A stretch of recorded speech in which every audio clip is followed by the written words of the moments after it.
So I'm the city trail planner. One of the biggest projects that I'm working on is the Metropolitan Branch Trail. It runs from downtown D.C. through a number of neighborhoods, including other important sites like my house.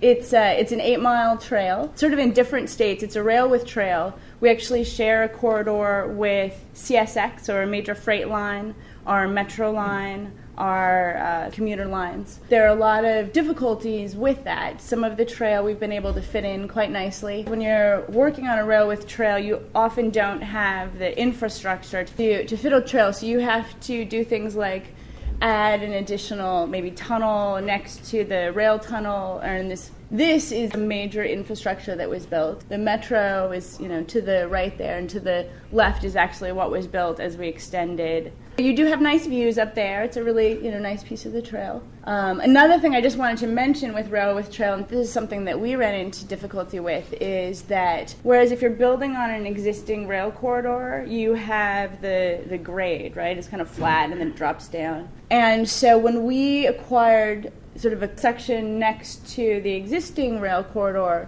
we acquired 18 feet thinking, that's plenty of space for building a trail. But what we didn't consider was the fact that it wasn't flat. So in order to make it flat, you have to grade the sides. In this section, rather than obtaining separate sort of grading easements from all the adjacent landowners, it was determined that we'd build like a 1,000-foot long, 1-foot high retaining wall just to make it flat. So bear in mind, sometimes you need a lot more space to create that just flat surface. You can see where our trail corridor is, and the southern part is that super infrastructure piece we just built, and it basically dead-ended at that red area. We were about to start the sort of design and construction for this northern section, only to realize that the property had not been acquired. Because what we built dead-ended under the New York Avenue Bridge, and there wasn't any other way of getting around this red parcel.